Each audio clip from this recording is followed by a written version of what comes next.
students, myself Anita Shokan and today we are discussing about the features of Indian agriculture. कि Indian agriculture किस प्रकार की है, क्या क्या उसकी विशेषताएं हैं.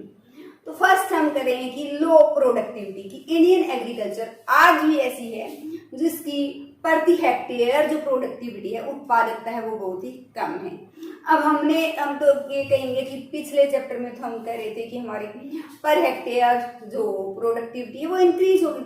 ठीक है, ये माना कि वो इंक्रीज हो गई, लेकिन जब हम इसकी कंपैरिजन किससे करते हैं, अदर कंट्री से करते हैं, तो ये हमारा क्या है, आज भी हम क्या है प्रोडक्टिविटी के लेवल में बहुत ही पिछड़े हुए हैं. प्रति हेक्टेयर जो उत्पादकता है आज भी हमारी क्या है, as comparison of other country बहुत ही लो है.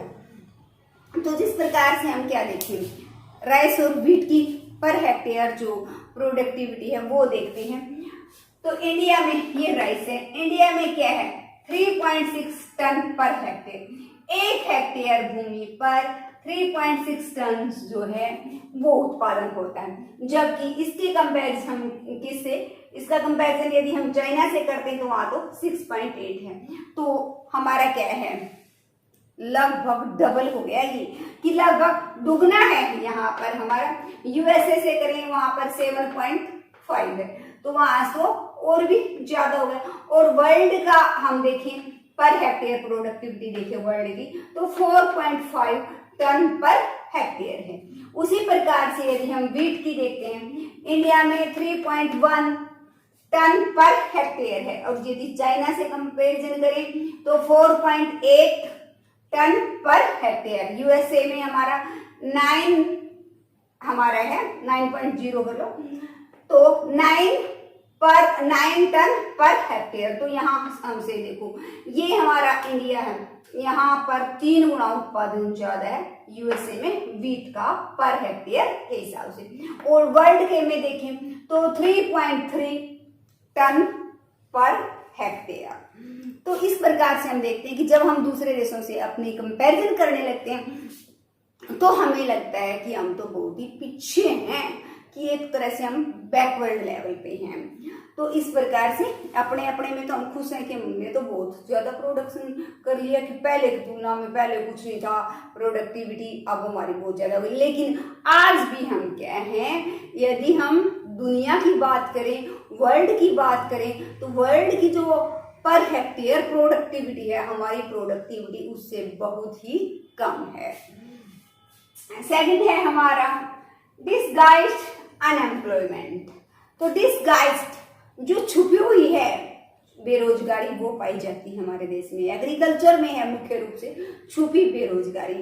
तो अदृश्य है, जो हमें दिखाई नहीं दे रही. तो क्या होता है, खेती में संयुक्त परिवार प्रणाली होती है गांव में, और वहां क्या होता है, कुछ व्यक्ति तो हमारे क्या खेत में काम करते हैं और जितनों की जरूरत होती है उससे ज्यादा ही कुछ काम नहीं करते, खेत में जाते रहते हैं. जितने की जरूरत होती है उससे ज्यादा व्यक्ति क्या है खेती में लगे हुए होते हैं, लेकिन वास्तव में उनका सीमांत उत्पादकता में कोई योगदान नहीं रहता. टोटल प्रोडक्शन में मार्जिनल प्रोडक्टिविटी उनकी क्या होती है, 0 होती है.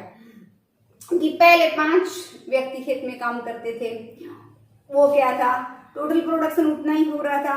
अब क्या हो गया, 100 मण गेहूं पहले पैदा होती थी, अब क्या है, एक लड़का हम कहेंगे कि पढ़ रहा था, उसने पढ़ाई छोड़ दी, वो भी खेत में जाना शुरू किया. लड़की थी जिसको नौकरी नहीं मिली, पढ़ने की भी एमए करने के बाद उसने भी खेत में जाना शुरू किया. तो अब वहां पर क्या हो गया, 7 व्यक्ति जो है काम कर रहे हैं, लेकिन प्रोडक्टिविटी क्या है, उतनी की उतनी है. तो 2 क्या है, वो दिखाई तो नहीं दे रहे, लेकिन वो खेत में जा रहे हैं, लेकिन उनका वास्तव में जो टोटल प्रोडक्ट है उसमें कोई योगदान नहीं है. उनकी मार्जिनल प्रोडक्टिविटी दोनों की क्या है, 0 है. यदि उनको वहां से हटा करके कहीं जॉब मिल जाती तो पीछे उत्पादन पर कोई बुरा प्रभाव नहीं पड़ता. तो खेती में क्या है, जितनों की वास्तव में जरूरत होती है उससे ज्यादा व्यक्ति क्या लगे होते हैं, काम में लगे हुए होते हैं, खेती के पर डिपेंड होते हैं. तो यहाँ से कुछ व्यक्तियों को हटा दिया जाए तो पीछे हमारा जो प्रोडक्शन है उस पर कोई बुरा इफेक्ट नहीं पड़ेगा.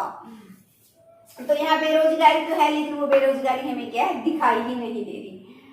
डिपेंडेंस ऑन रेनफॉल, कि आज भी बहुत सारा एरिया ऐसा, ठीक हम कहते हैं कि हमारी इरिगेशन फैसिलिटीज बढ़ गई हैं, नहरें बढ़ गई हैं, हमने क्या है कुएं ज्यादा लगा दिए, हमने ट्यूबवेल्स सबमर्सिबल लगा लिए हैं, ये सारी बातें हैं। लेकिन उसके बावजूद भी हमारी इंडियन एग्रीकल्चर की फीचर ये है कि आज भी हमारा बहुत सारा एरिया ऐसा है जहां पर पानी नहीं लगता, जहां पर खेती क्या है मानसून का जुआ है, जब रेनफॉल हुई तो खेती हुई, नहीं हुई तो नहीं हुई। राजस्थान क्या है मोस्टली ऐसा ही एरिया है कि बारिश होती है तो हो जाती है, नहीं होती तो ऐसा नहीं है कि वहां पर हमने फुहारा सिस्टम के द्वारा या कोई अन्य टेक्नोलॉजी के द्वारा ऐसा सिस्टम किया हुआ है कि वहां पर वाटर सप्लाई खेतों में पहुंच जाए और वो क्रॉप्स पैदा कर लें। तो मुश्किल से वो साल में एक क्रॉप ले पाते हैं, कई बार वो भी नहीं ले पाते। उसी प्रकार से सिर्फ ये हमारे उस एरिया की नहीं है, हम हरियाणा में ही देखें तो बहुत सारा एरिया ऐसा होता है जहां पर ठीक से पानी नहीं लगता, क्योंकि अंडरग्राउंड वाटर वहां पर क्या है खारा है, तो कुएं नहीं लग पाते, नहरों का पानी अच्छे से वहां तक पहुंचता नहीं है। तो इसलिए वो क्या होते हैं, मेनली क्या होते हैं, किस पर, बारिश पर डिपेंड होते हैं कि अच्छी बारिश होगी तो फसल अच्छी, वरना फसल क्या होती रह जाती है, कम होती है, कम रह जाती है। फिर है हमारा सबसिस्टेंस फार्मिंग। सबसिस्टेंस फार्मिंग आज भी वो क्या है, जिंदा रहने के लिए खेती करते हैं, मतलब अपने खाने के लिए और अपने पशुओं को खिलाने के लिए वो खेती कर रहे हैं। उनका ऐसा जीवन निर्वाह के लिए खेती करते हैं, कोई ऐसा गोल नहीं है कि मैं इतने लाख रुपए इस साल बचा लूंगा, या प्रॉफिट मैक्सिमाइजेशन उनका कोई गोल नहीं है आज भी। तो आज भी वो उसी प्रकार की क्रॉप्स पैदा कर रहे हैं। इस तरह से उन्होंने ज्वार, बाजरा, गेहूं, चावल ये खेती कर ली। आज भी वो क्या है, जो इसमें रिस्क ज्यादा है और जो फ्रूट ज्यादा देने वाली खेती है, फूलों की खेती है, स्ट्रॉबेरी है, कहने का मतलब उस प्रकार की खेती से हमारा किसान कोसों दूर है। आज भी ये देखता है कि ज्वार, बाजरा वगैरह वो करके हमारा खाने के लिए हो जाएगा, जीवन निर्वाह करना है, इससे हमारा पशुओं के लिए भी चारा मिल जाएगा और हमारे लिए भी हमारी आवश्यकताएं पूरी हो जाएंगी इससे। तो गेहूं, चावल, ज्वार, बाजरा, कपास ये कुछ फसलें होती हैं, उन्हीं तक वो क्या रहता है, सीमित रहता है। वो लाभ कमाने के उद्देश्य से पहले ही मोटिव निश्चित नहीं करता कि ये मेरा मोटिव है, इसको मुझे गेन करना है, कि इस बार एग्रीकल्चर से मुझे इतना प्रॉफिट लेना है और इतना बचाना है। ऐसा वो कोई गेन पहले से गोल पहले से डिसाइड नहीं करता। फिर है स्मॉल होल्डिंग्स, कि उसके पास जो होल्डिंग्स है वो क्या है, छोटी छोटी हैं, कि जो जोत है उसकी, जोत का मतलब क्या होता है कि जिस पर वो खेती करता है वो टुकड़ा, वो क्या होते हैं, छोटे छोटे होते हैं। तो भारतीय किसान के पास खेती के क्या हो, छोटी छोटी जोतें हैं, जिससे उस पर उन पर खेती करना क्या हो जाता है, बहुत ही मुश्किल हो जाता है। कि जोत हैं वो छोटी छोटी हैं, कि पहले एक के पास 20 किले थे, अगली पीढ़ी में वो क्या हो गए, हर बार क्या होता जाता है, उनका साइज छोटा हो जाता है। 2 पुत्र थे तो 10-10 हो गए, अगली पीढ़ी में फिर वो 5-5 हो गए, फिर अब तो वो लेवल आ गया कि किसी के 1 है, 1.5 है, ऐसे भी किसान हैं। तो वो जो किसान जिसके 15-20 किले हैं वो तो क्या कर सकता है, जो हमारे एग्रीकल्चर टूल्स हैं, ट्रैक्टर है, थ्रेसर है, वो अपने खरीद सकता है, उनका यूज कर सकता है। लेकिन ये किसान जिसके पास छोटी छोटी जोतें हैं, तो मोस्टली हम कह सकते हैं ज्यादातर किसानों के पास खेती करने के लिए जोतें क्या हैं, छोटी छोटी हैं। तो इस प्रकार से वो उन छोटी जोतों पर आधुनिक टेक्नोलॉजी का प्रयोग करके उत्पादन नहीं कर सकता। वो तो ठीक है अपनी मेहनत से, उसके पास इतना नहीं है कि वो ट्रैक्टर ले सके, थ्रेसर ले सके, नहीं, वो हम आर्य क्या करता है, मानव शक्ति का प्रयोग करके ही क्या करेगा, उत्पादन करेगा। तो इससे उत्पादन क्या होता है, कम होता है। फिर है हमारा लैक ऑफ मॉडर्न इनपुट, कि मॉडर्न जो इनपुट हैं उनका भी अभाव है। हमारा किसान क्या है कि उसके पास स्मॉल होल्डिंग्स है, तो उसकी इनकम भी क्या होती है, कम होती है।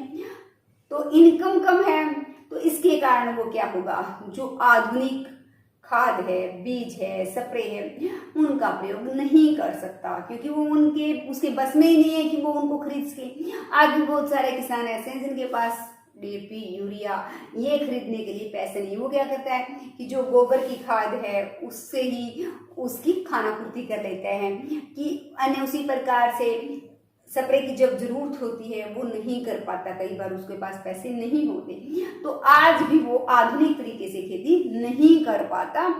आज भी वो डिपेंड है कि मानव शक्ति का प्रयोग करता है, वो आधुनिक जो हमारे यंत्र हैं उनका भी प्रयोग नहीं कर पाता। फिर है हमारा लैंडलॉर्ड टेनेंट कॉन्फ्लिक्ट। तो जो लैंडलॉर्ड होता है, जो क्या है, भूमि का मालिक होता है। टेनेंट कौन होते हैं? जो वास्तव में खेती करते हैं। तो खेती करने वाले व्यक्ति कोई और है और जो वास्तविक मालिक है वो कोई और है। अब क्या होता है, किसान है जो खेती करता है और जो लैंडलॉर्ड है वो क्या है, भूमि का मालिक है।